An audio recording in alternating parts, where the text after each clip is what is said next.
અસીમ અસીમ ઉપકારી રાષ્ટ્રસંત પરમ ગુરુદેવના ચરણોમાં ભાવપૂર્વક વંદન તથા સર્વ ઉપકારીઓને મારા ભાવપૂર્વક વંદન. પ્રભુની વાણી એક પછી એક દિવસ આપણે શ્રવણ કરીએ છીએ. પ્રભુ આપની વાણી મારા અંદરમાં સત્વ જગાડે. પ્રભુ આપની વાણીનો દરેક શબ્દ મને તારનારો બને. પ્રભુ આપની વાણીના દરેક વચન તે મારી કર્મ નિર્જરાનું કારણ બને. બસ એ જ હેતુથી આપની વાણીનું શ્રવણ કરવાની પ્રારંભ કરું છું. શ્રી ઠાણાંગ સૂત્ર. ગઈકાલે આપણે વાત કરી હતી. શેની વાત કરી હતી? કયા સ્થાનની વાત કરી હતી? ગઈકાલે કયા સ્થાનની વાત કરી હતી? ગઈકાલે આપણે કયા સ્થાનની વાત કરી હતી? જી ભૂલાઈ ગયું.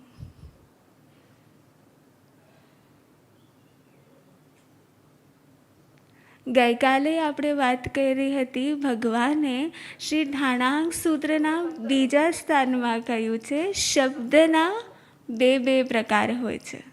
શબ્દ પ્રિય પણ હોય છે, શબ્દ અપ્રિય પણ હોય છે.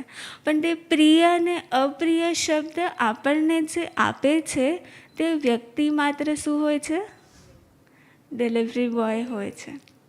તે માત્ર મારા કર્મના ઉદય પ્રમાણે મને આપવા આવ્યો છે. આજે ગુરુવાર છે અને આજે આપણા અંદરના શિષ્યત્વને દ્રઢ કરવા ગુરુદેવ પ્રત્યે આપણી સમર્પણતાને વધારવા ભગવાને શ્રી ઠાણાંગ સૂત્રમાં કયું સ્થાન આપ્યું છે તેના ઉપર આપણે ચિંતન કરીશું.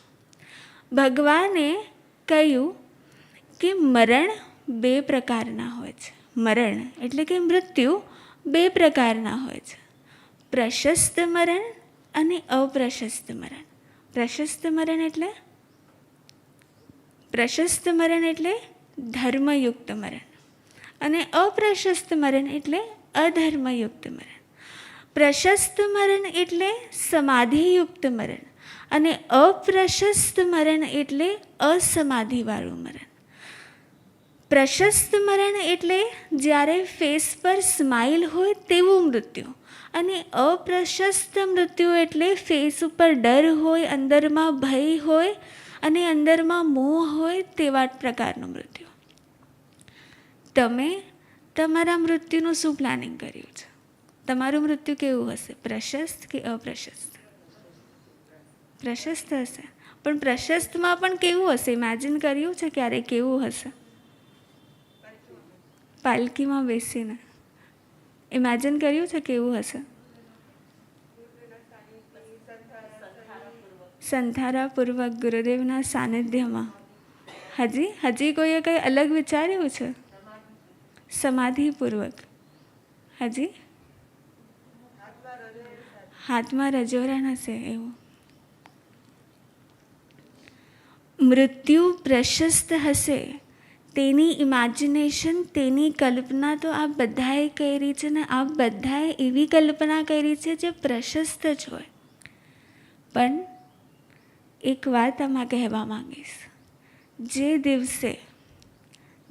દિવસે તમે શિષ્યત્વનું પદ સ્વીકાર્યું હતું ને, જે દિવસે તમે પોતાની સેલ્ફને શિષ્ય તરીકે અર્પણ કરી હતી ને, તે દિવસે તમે તમારા જીવન અને મૃત્યુ બંનેની જવાબદારી ગુરુને સોંપી હતી.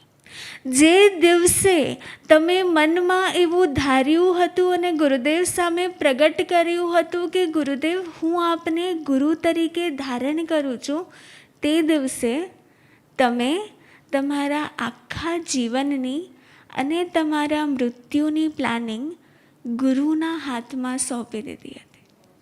જ્યારે મેં આપને પૂછ્યું ને કે તમારું મૃત્યુ કેવું હશે એ પ્લાનિંગ કર્યું છે, એ ઇમેજિન કર્યું છે, તો તમે બધાએ બહુ સરસ ઇમેજિનેશન કીધી, પણ કોઈએ એવું ના કીધું કે મારું મૃત્યુ જેવું ગુરુદેવે પ્લાન કર્યું હશે ને એવું હશે. કેમ કે જે ક્ષણે શિષ્ય ગુરુને અર્પણ થાય છે, જે ક્ષણે શિષ્ય ગુરુને અર્પણતાના સમર્પણના ભાવ પ્રગટ કરે છે, એ ક્ષણથી ગુરુ તેના આખા જીવનની અને તેના મૃત્યુની જવાબદારી લે છે. એટલે મારું મૃત્યુ એવું હશે કે ગુરુદેવ મારા સામે હશે, જો આવી ઈચ્છા હશે તો એવું બન્યું કે તમારા કર્મ ક્ષય કરવા માટે ગુરુદેવ તમારા સામે ન પણ હોય, પણ એ તમારા સાથે હોય, તમારા કર્મનું પ્લાનિંગ દૂર બેસીને કરતા હોય. અને જો તમે ઈચ્છા કરી હશે કે ગુરુ અંતિમ ક્ષણે મારા સામે હોય, હું ગુરુદેવ પાસેથી માંગલિક શ્રવણ કરતી હો અને મારું મૃત્યુ થતું હોય, તો ગુરુદેવનું પ્લાનિંગ છે ને એ ડિસ્ટર્બ થઈ જશે.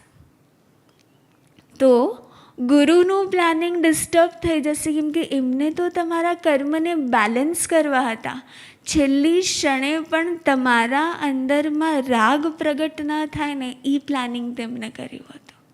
અને તે પ્લાનિંગ માટે તેમને દૂરથી તે પ્લાનિંગ કરવું પડે તેમ હતું. પણ આ પ્લાનિંગ કયા દિવસે થયું હતું ખબર છે? જે દિવસે પ્રથમવાર તમે તેમને ગુરુ તરીકે સ્વીકાર કર્યા હતા ને પ્રથમવાર તમે ગુરુ તરીકે સ્વીકારીને તેમને વંદના કરતા હતા, ત્યારે તમે અને હું આપણે વંદના કરતા હતા. અને ગુરુદેવ આપણા જીવનની અંતિમ ક્ષણ કેવી હશે ને, આપણા આ ભવની હરેક ક્ષણ અને આપણા અંતિમ ક્ષણનું પ્લાનિંગ કરતા હતા. મારું મૃત્યુ પ્રશસ્ત બનાવે ને એવું વ્યક્તિત્વ મારા જીવનમાં છે. મારા મૃત્યુને પ્રશસ્ત બનાવે ને એવું વ્યક્તિત્વ મારા જીવનમાં છે, જ્યારથી મેં શિષ્યનું પદ સ્વીકાર્યું છે. ભગવાને કીધું અપ્રશસ્ત મૃત્યુમાં શું શું આવે? કોઈ પોઈઝન ખાઈને મરી જાય ને એ અપ્રશસ્ત મૃત્યુ છે. કોઈ આગમાં બળીને મરી જાય ને એ અપ્રશસ્ત મૃત્યુ છે. કોઈ વ્યક્તિ ગળામાં ફાંસો લઈને મરી જાય ને એ અપ્રશસ્ત મૃત્યુ છે. કોઈ વ્યક્તિ ઝાડ ઉપરથી જમ્પ કરીને મરી જાય કે કોઈ પણ મોટી બિલ્ડિંગ પરથી જમ્પ કરીને મરી જાય એ અપ્રશસ્ત મૃત્યુ છે. આવી રીતે ભગવાને અપ્રશસ્ત મૃત્યુના બહુ બધા અલગ અલગ ટાઈપ્સ બતાડ્યા છે.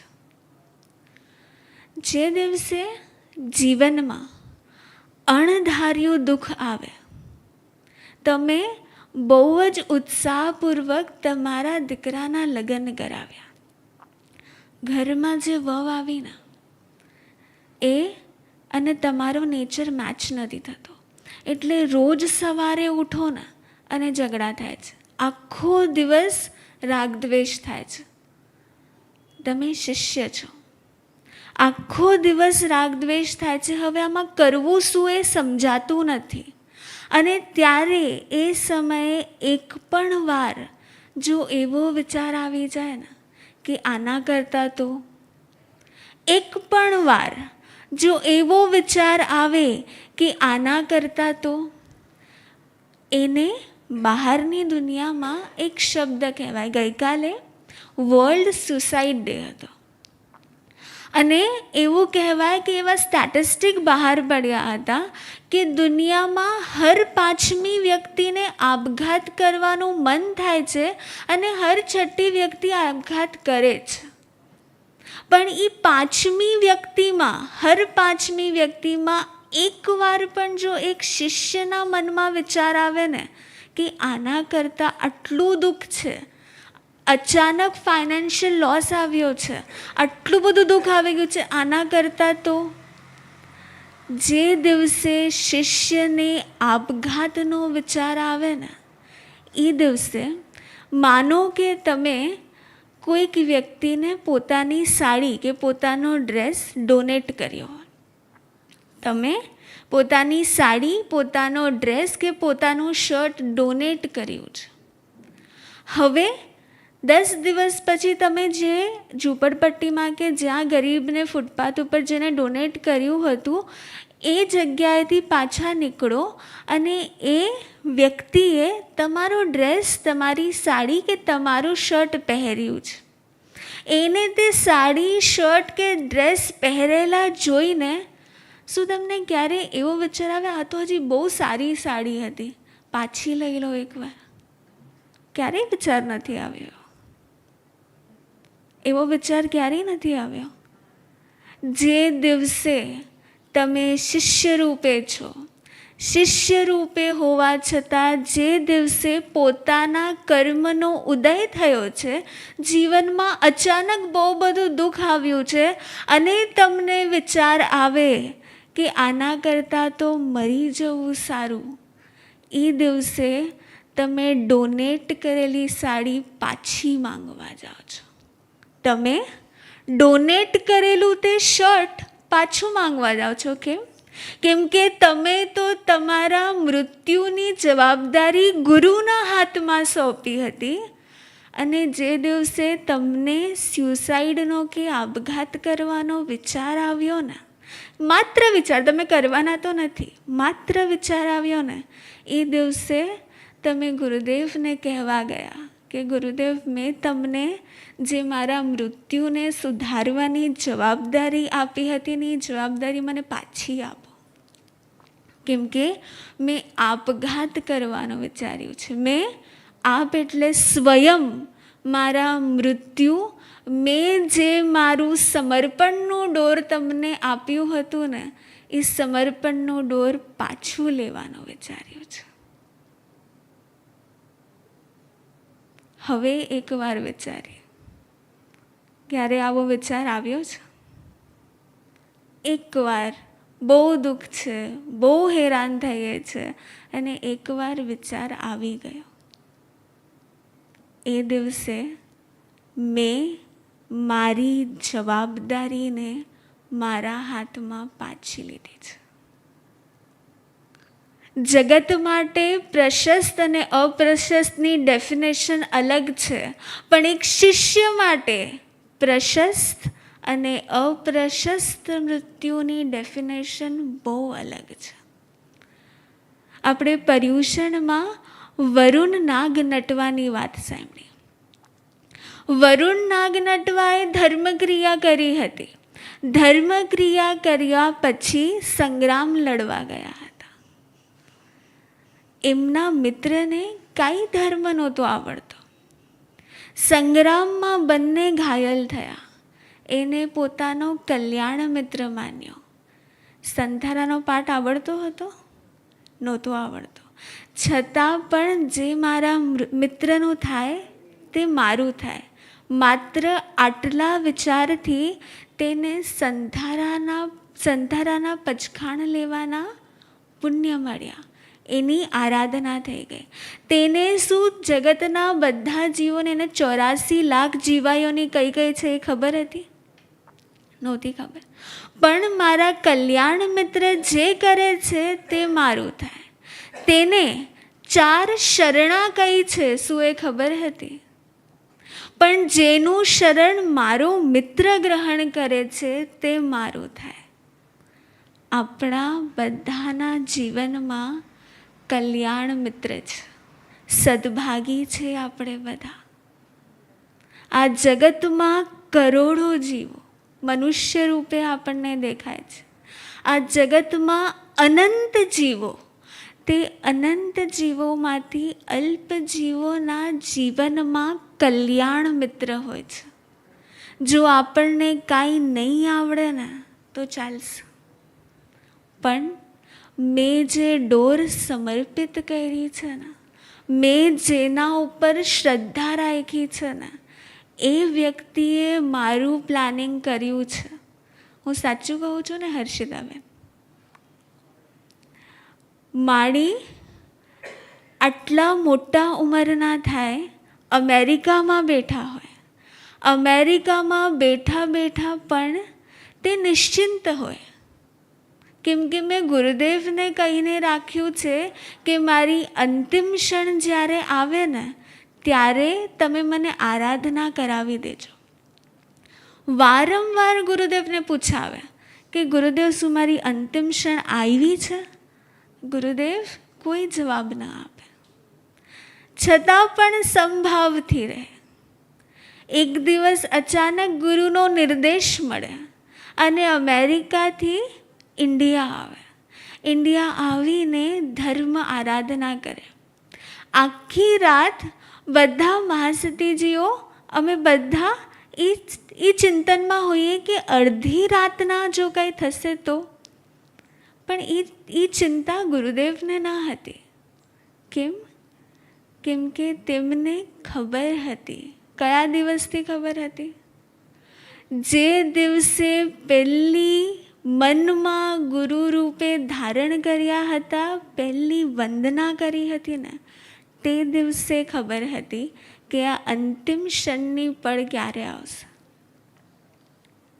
સવારના ગુરુદેવ પધારીને ગુરુદેવને ખબર હોય કે જ્યારે હું 4 શરણા ફરમાવતો હોઈશ ને ત્યારે આરાધનાપૂર્વક જીવની વિદાય થશે. બસ જીવનમાં એક વસ્તુ હંમેશા યાદ રાખજો. મારા જીવનમાં દુઃખ આવ્યું છે ને, મારા કર્મનો ઉદય છે.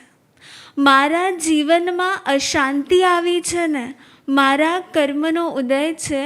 પણ તે દરેક ઉદયમાં મને સંભાવમાં રાખવાની જવાબદારી લેવાવાળી વ્યક્તિ પણ મારા જીવનમાં છે. અને જેને જવાબદારી લીધી છે, ફરી એક વસ્તુ પર ચિંતન કરીએ.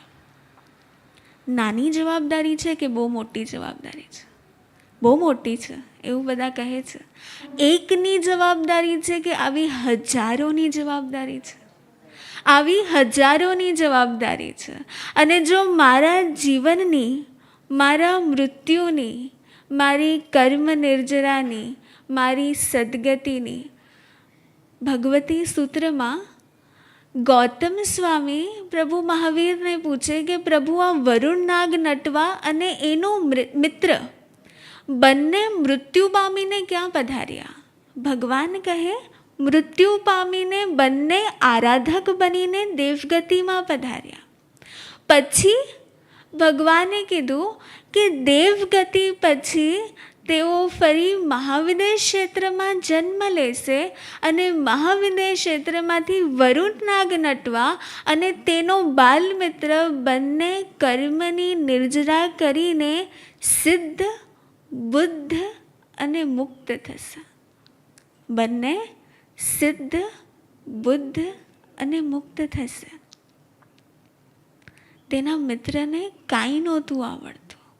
તેના મિત્રએ એવો કોઈ ધર્મ નહોતો કર્યો, પણ એને પોતાના જીવનમાં કલ્યાણ મિત્ર ઉપર શ્રદ્ધા રાખી હતી.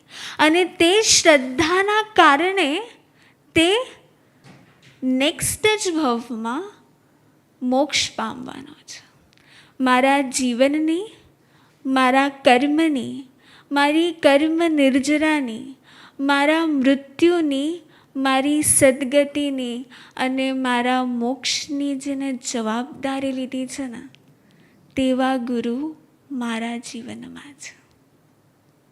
અને આવા ગુરુને પામ્યા પછી, આજે સવારના ઉઠ્યા પછી કોણે એવો વિચાર આવ્યો કે આજના દિવસમાં જેને મેં મારું સર્વસ્વ અર્પણ કર્યું છે તેના માટે હું કંઈક કરું. જવાબદારી તેમને એક દિવસની નથી લીધી, એક કલાકની નથી લીધી. મેં તમને જેમ ગણાવ્યું, ગણતરી ન થઈ શકે ને એટલી બધી જવાબદારી લીધી છે. જવાબદારી લીધા પછી મારું કર્તવ્ય શું છે? શું રોજ સવારે ઉઠ્યા પછી મારા મનમાં એ વિચાર આવે છે કે મેં જેમને સર્વસ્વ અર્પણ કર્યું છે એમને હું આજના દિવસમાં સહાયક કેવી રીતના બનું? મનમાં પ્રશ્ન આવશે કે અમે ગુરુદેવના સહાયક કેવી રીતે બની શકીએ? નાનકડી વસ્તુ છે. જો તમારા મનમાં સતત એ ભાવ ચાલતો હશે ને કે મારે જેમને મારી બધી જવાબદારી લીધી છે એમના માટે કંઈક કરવું છે, એમને કંઈક અર્પણ કરવું છે, તો તમે શોપિંગ કરવા જશો ને તો પણ તમને વિચાર આવશે આમાંથી કયો પદાર્થ હશે જે ગુરુદેવને અનુકૂળ આવશે. તમે ડૉક્ટર પાસે જશો ને અને તમારી દવાની વાત કરતા હશો ને ત્યારે તમને પૂછવાનું મન થશે મારા ગુરુદેવને પણ છે ને ડાયાબિટીસ છે, તો હું એમના માટે શું કરી શકું? તમે તમારા ઘરમાં બેઠા હશો ને તો પણ સતત તમને વિચાર આવશે કે અત્યારે મારા માટે સમય છે, લાવ કોકને ફોન કરીને પૂછી લો કે હું કોઈ મિશનમાં સહાયક બની શકું. તમે જ્યારે ગુરુદેવના દર્શન કરવા માટે આવશો ને ત્યારે તમારા હાથ ખાલી નહીં હોય, ત્યારે તમારા હાથ માત્ર જોડાયેલા નહીં હોય, કેમ કે જેમ ગુરુદેવ તમારા મૃત્યુ સુધીની પ્લાનિંગ કરે છે એમ તમે એઝ અ શિષ્ય આપણે પણ એ પ્લાનિંગ કરતા હશું કે હું ગુરુદેવને અર્પણ શું કરું. ઘણીવાર આપણને એમ થાય કે અમે આટલા મોટા ગુરુદેવને શું અર્પણ કરી શકશું? ગુરુદેવને કંઈ જોતું હોય એવું હોય જ નહીં. ભગવાન મહાવીરને શું કંઈ જોતું હોય? ભગવાનને કશું ન જોતું હોય ને તો પણ રેવતી શ્રાવિકા છે ને પોતાના ઘરમાં પોતાના કિચનમાં રસોઈ બનાવતા સતત વિચારતી હોય કે મારા ભગવાનને હું ઉપયોગી કેવી રીતે બનું. અને એમનેમ ખાલી એ વિચાર કરવાથી શાસ્ત્રમાં વાત આવે ને આપણે ઘણી બધી વાર સાંભળી છે પણ એ વાત પર ક્યારેય ચિંતન જ નથી કર્યું. એવું કેવી રીતે પોસિબલ થાય? કોઈએ સ્વપ્નમાં પણ કલ્પના નહોતી કરી કે ગૌશાલક આવીને ભગવાન ઉપર આવી રીતે તેજોલેશિયા છોડશે અને ભગવાનને જ્વર થશે. કોઈને કલ્પના હતી? કોઈને નહીં. તે સમોસરણમાં બેઠેલા લોકોને પણ કલ્પના ન હતી. તો ભગવાનને જ્યારે અશાતા થશે ત્યારે આ પાક ભગવાનને અનુકૂળ થશે એ કલ્પના રેવતી શ્રાવિકાને કેવી રીતે આવી ગઈ? તે કલ્પના એ શ્રાવિકાને પોતાના ઘરમાં બેઠા બેઠા કેવી રીતે આવી ગઈ કે ભગવાનને સિંહા અણગારને કહેવું પડે કે તમે ગોચરી ફોરાવા જાઓ અને ત્યાં રેવતી શ્રાવિકાએ મારા માટે એક પાક બનાવ્યો છે, તેના ઘરમાં એક બીજો નિર્દોષ પાક પણ છે, તે વોરાવીને લાવજો. જ્યારે સતત અને સતત એ વિચાર થાય ને કે જેને મારી જવાબદારી લીધી છે, આપણા સાથે શું બનતું હોય ખબર છે? આપણા જીવનમાં કર્મનો ઉદય ચાલતો જ હોય, કેમ કે આપણે પોતે કર્મ બાંધ્યા છે, અને દુઃખ સુખ ચાલતા હોય. ત્યારે એ સુખ દુઃખના વચ્ચે આપણું મન મૂંઝાતું હોય, આપણને રસ્તો ન દેખાતો હોય, અને ત્યારે આપણે ગુરુદેવના દર્શન કરવા માટે ગયા. ગુરુદેવના દર્શન કર્યા પછી લાઈફમાં આટલી મોટી પ્રોબ્લેમ ચાલે છે છતાં પણ ગુરુદેવે એક પણ વાર ન પૂછ્યું કે બધું ઠીક છે ને? શું ગુરુદેવને ખબર નહીં પડી હોય કે મારી લાઈફમાં આટલી બધી પ્રોબ્લેમ છે? એક સ્ટેપ આગળ વધીએ. મેં મારી જે પ્રોબ્લેમ છે ને તે માર્ગદર્શનના ફોર્મમાં લખીને ગુરુદેવને આપી દીધી, અને એ વાંચ્યા પછી પણ ગુરુદેવે મને કોઈ માર્ગદર્શન જ ના આપ્યું. માર્ગદર્શન ન આપ્યું કેમ કે તેમને ખબર છે કે માર્ગદર્શન આપ્યા વગર પણ હું માર્ગ દેખાડી શકું તેમ છું. માર્ગદર્શન શબ્દથી આપ્યા વગર પણ મનથી શિષ્યને સ્થિર કરી શકે ને તે ગુરુ હોય. અને તેવા ગુરુની પ્રાપ્તિ આપણા બધા શિષ્યોને થઈ છે. જ્યારે આવા ગુરુની પ્રાપ્તિ થઈ છે ને ત્યારે મારો પુરુષાર્થ માત્ર ને માત્ર એટલો હોય, મારો પુરુષાર્થ માત્ર ને માત્ર એટલો હોય, મારે સતત ને સતત એ ભાવ કરવા છે. ગુરુદેવનો જન્મોત્સવ આવે છે. જન્મોત્સવ માટે મારી પ્લાનિંગ શું? મારા નેક્સ્ટ જન્મનું પ્લાનિંગ ગુરુદેવ કરે છે. મારા નેક્સ્ટ જન્મનું પ્લાનિંગ ગુરુ કરે છે. તો મારું પ્લાનિંગ શું? એમાં અમે શું કરી શકીએ? આટલો મોટો ઇવેન્ટ હોય, આટલા બધા ભાવિકો પોતાના ભાવ રજૂ કરતા હોય, એમાં આપણે શું કરી શકીએ? આપણે કાંઈ કરી શકીએ કે ના કરી શકીએ, આપણે સતત અને સતત જો એ ભાવમાં રહીએ ને તો એક દિવસ આપણે પણ રેવતી શ્રાવિકા બની શકશું. જ્યારે મારા ગુરુ તીર્થંકર પદ પર બિરાજમાન હશે અને ત્યારે મારા ગુરુને, જ્યારે મારા ધર્મ આચાર્યને જ્યારે કોઈ વસ્તુનો ખપ પડશે ત્યારે મને સૌથી પહેલાં ખબર પડી જશે. મને સૌથી પહેલાં ખબર પડી જશે કે તેમને કઈ વસ્તુનો ખપ છે, તેમને આ સમયે કઈ વસ્તુ જોઈએ છે, આ સમયે તેમની હેલ્થ માટે શું અનુકૂળ છે, આ સમયે તેમને હું કઈ રીતે સહાયક બની શકું. આપણો ટોપિક હતો પ્રશસ્ત મરણ અને અપ્રશસ્ત મરણ. મારા જીવનની ચિંતા તો મારે કરવાની નથી, મારા મૃત્યુની ચિંતા પણ મારે કરવાની નથી.